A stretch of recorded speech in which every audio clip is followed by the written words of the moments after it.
Hi guys, Anthony here from barbellscholar.com, and today we are going to talk about 4 ways to make your workouts not suck. This is all about gym motivation today.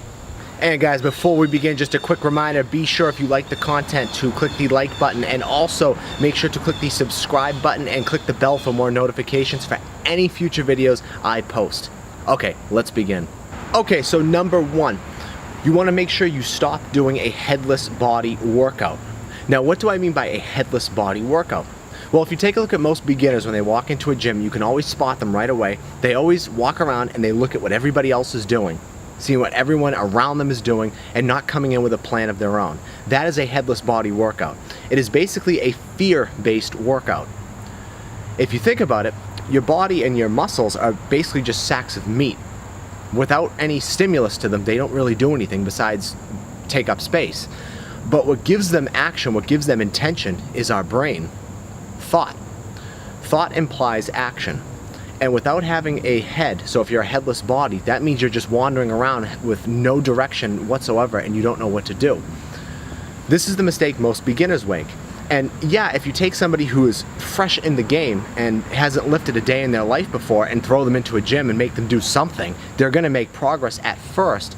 But over time, that eventually is going to settle down and they're not going to make any progress, because you always need to go into things with a plan in order to get results. Also, for headless body, I want to introduce the concept of social proof. Social proof is something that's used by marketers and advertisers all the time. It implies, you can see it in testimonials. Testimonials are a good example of it. What it implies is when somebody is in a new environment or isn't sure about a product or a service or something for that matter, they are going to look around to see what everybody else around them is doing, and if everybody else says it's okay and it's great, they're going to do it themselves. That is social proof. And this happens on a grand scale in a gym. If you come around New Year's when all the new people are in there, you'll see people walking around and literally looking at people doing exercises, and they'll try copying them.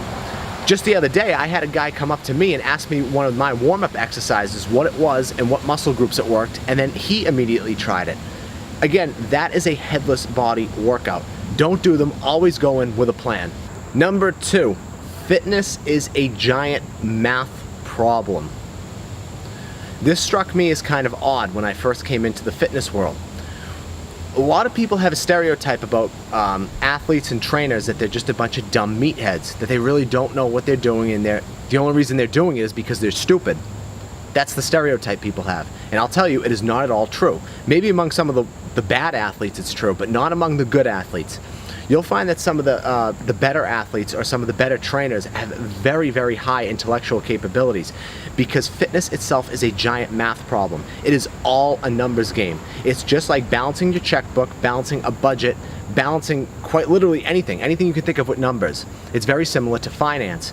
Now, when you go into a gym, you want to always make sure you keep a notebook with you, and you want to keep track of your total sets, reps, and volume. Volume is the most important thing for a workout. You always want to try to keep track of your volume, and you always want to try to increase the volume and selectively decrease the volume whenever the time may be. If you do too much volume, you'll overtrain and you won't make any progress. If you do too little volume, you'll undertrain and you really won't make any progress at all. You'll just burn calories. So you always want to make sure you're keeping track of your sets, reps, and total volume in every workout. From there, you can then calculate and determine how many sets and reps to do next week and next cycle. Number 3, routine is a good thing. You always want to make sure your workouts have structure.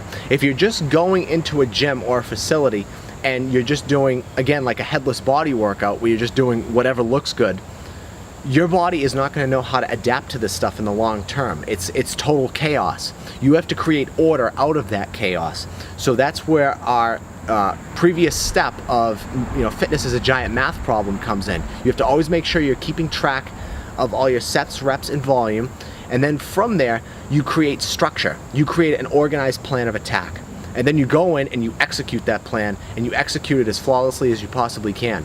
Too much chaos is not a good thing. If your workouts are too chaotic, the body is not going to know how to adapt to the stress that you're imposing on it. Structure provides the organization necessary for your body to make the right adaptations. You always want to make calculated, controlled chaos, but you don't want to let chaos rule your workouts. Otherwise, you'll take something as simple as simple addition and subtraction and you'll turn it into a giant calculus problem. It's just too much to do and you're overcomplicating things way more than they need to be. Always add structure to your workouts. And finally, number 4, move outside your comfort zone. I can't tell you how many people I see every single day that show up to the gym for their workouts and do the same workout over and over and over again.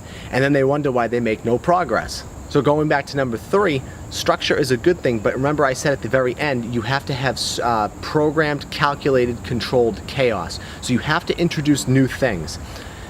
If the body keeps doing the same thing over and over again and there's no new stimulus, the body's going to stop adapting, because why waste the energy? Remember, our body doesn't think about making gains or about building big muscles. All our body thinks about is survival. And it says to itself, if this stress is imposed on me and I've adapted to it, then why the hell am I going to waste time and energy further adapting to it and becoming even better when I don't need to? That energy can be spent better elsewhere. That's how your body thinks. And that's how you have to start thinking. So the only way to really make progress and to truly become better is to push yourself.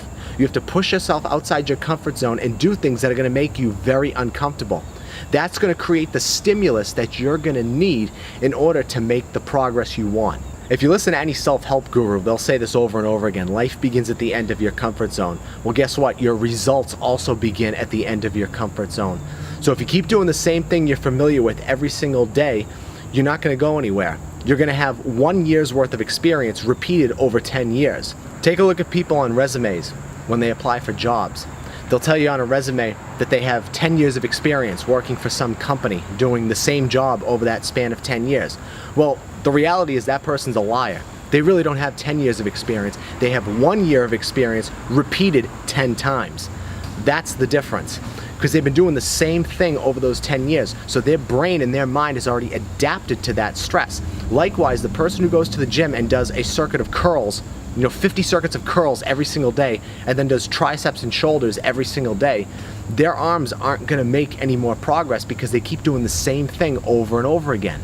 If you're already there in the gym and you're already busting your hump, trying to get progress, get a reward for it. Don't just go in there and just, kill an hour out of your day and waste time just to escape life.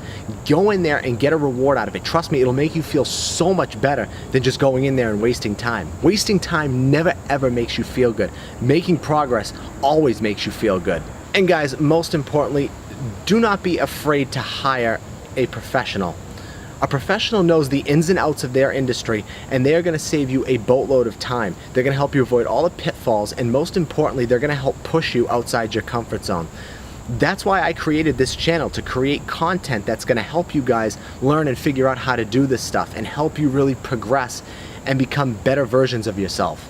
Alright, and those were our 4 gym motivation tips. I hope you guys like them. I hope you guys can relate to them. And most importantly, I hope you guys are going to apply them to your workouts to get yourselves better results.